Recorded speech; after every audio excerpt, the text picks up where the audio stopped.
Corduroy's Easter Party, based on the character created by Don Freeman, illustrated by Lisa McCue. It was the day before Easter, and Corduroy and his friends were at the playground. Puppy was having no luck getting his kite up in the air, but he didn't mind. Everyone was happy because tomorrow they were having an Easter party. Dolly said, "I can't wait to see what the Easter Bunny brings us."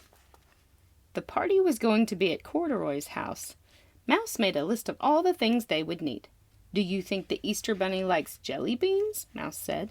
"Don't forget to put down eggs," Dolly said. "We need lots to decorate for the Easter Bunny." Corduroy didn't say anything. Everyone else had no doubt that the Easter Bunny was real, but deep down, Corduroy wasn't so sure. After all, nobody had ever seen the Easter Bunny. Still, Corduroy didn't want to spoil the fun. He kept his doubts to himself. By the time they were ready to go shopping, it was raining outside, so the friends put on their raincoats and their boots, and they brought their umbrellas. Mouse rode in the wagon. Rabbit caught raindrops on her tongue.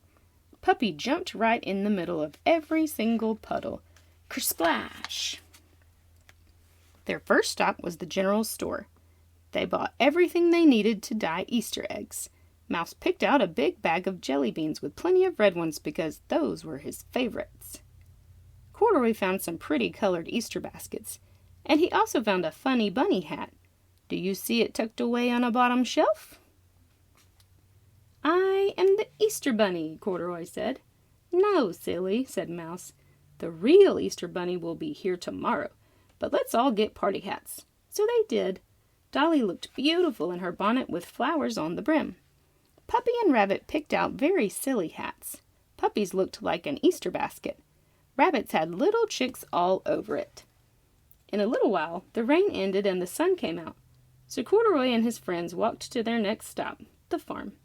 They were having so much fun petting and saying hello to the animals that they almost forgot why they came, to buy eggs for decorating.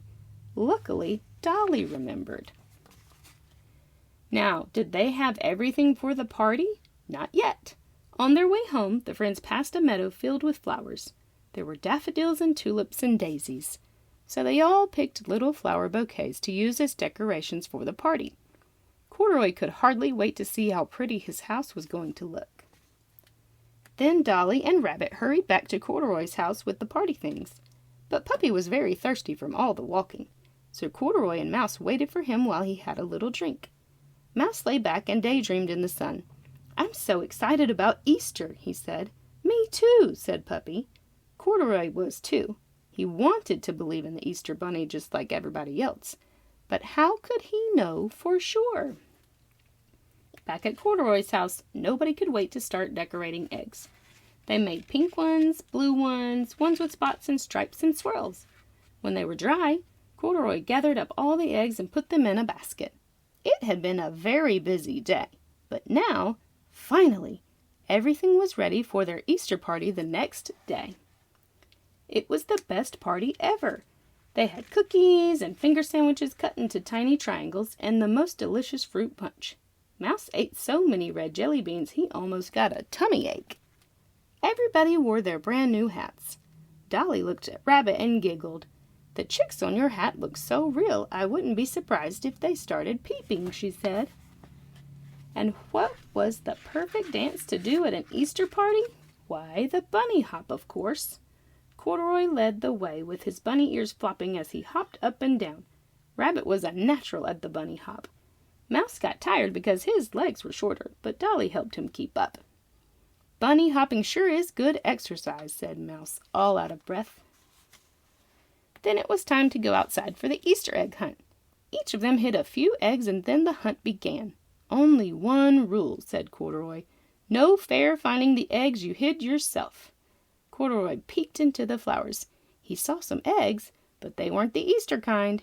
They were pretty blue robin's eggs.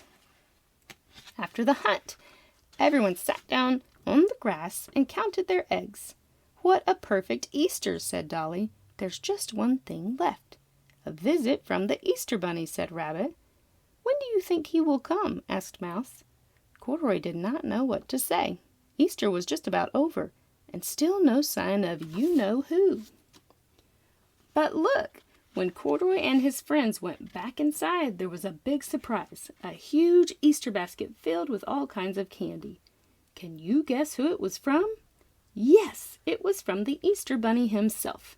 He had come and gone while all the friends were outside, and he had even left them a note. As they sat around the table, eating the chocolate the Easter Bunny had left, Corduroy was so surprised and so happy. The Easter Bunny is real, he thought. Now he knew it for sure, and that was the best Easter surprise of all. Happy Easter, everybody!